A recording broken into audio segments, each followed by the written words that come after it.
Мэдээж манай хоёр улс бол түүхийн хувьд маш олон мянган жилийн юм түүхтэй хоёр харилцаатай улс байдаг.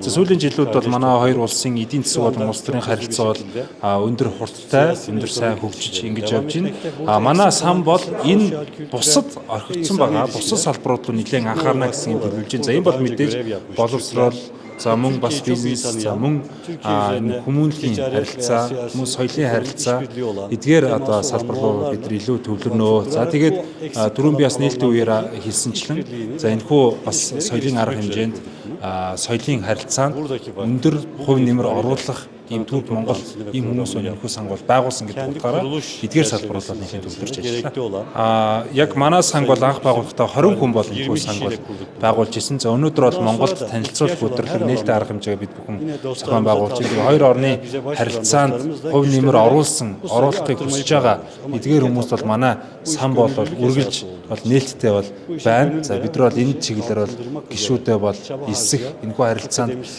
хамтын ажиллагааны бүх салбарын бүх юм хүмүүсийг бол өрхөд бол бэлэн байна. За хоёр орны хоорондын эдийн засгийн харилцааг аваад үзэх юм бол 100 орчим сая долларын үндсэндээ худалдаа хийж байгаа юм. За энийг яаж ойрын 4-5 жилийн хугацаанд доор хийж нэг 150 сая доллар болгох уу, цаашлаад 200 сая доллар болгох уу гэдэг бол тэргүүлэх том зорилт байгаамаа. Тэгээд энэ хүрээнд Туркийн талаас манай Монголын талаас хоёулаа санал нэгдсэн үндсэн дээр өнөөдөр энэ Турк Монголын санг Монголд өнөөдөр нээлтийг хийж байна. За ерөнхийлөгчийн айлчлалын хүрээнд бас энэ сангийн нээлт бол болж ирсэн. Тэгээд хамгийн гол зорилгыг та бүхэн бас өнөөдөр сонссон баг. Хувийн хвшлүүдийг хооронд нь яаж гүүр болгож уйж өгөх юм бэ? Ер нь дипломат харилцаа гэдэг талдаа бол нөгөө талдаа яаж эдийн засгжуулах юм?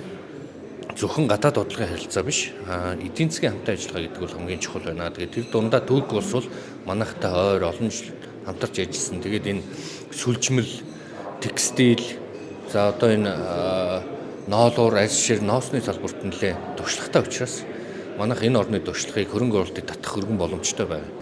Манай компани Туркээс үйл ажиллагаа явуулаад Турк Монголын хооронд үйл ажиллагаа бизнес эрхэлдэг. 15 жил болж байна. Би өөрөө Туркэд төгссөн. Тэгээд ерөнхийдөө үйлдвэрлэгч орон, тэгээд Европ стандарт, тэгээд Европын бүх төрлийн үйлдвэрлэлийг ерөнхийдөө Турк нэлээдгүй өндөр хөвтэй авч явдаг учраас манай Монгол руу бас орж ирэх, манай Монголоос бас Турк руу гарах бүтээгдэхүүн түүхүүд их байдаг л да. Тэгээд энэ сангаар дамжуулаад ерөнхийдөө хоёр орны харилцаа, ялангуяа бизнесийн салбарт хүмүүсийн бизнесмэнүүд хооронд холбох чиглэлээр нэлээд өндөр ач холбогдолтой тийм сан байх гэж бодож байна.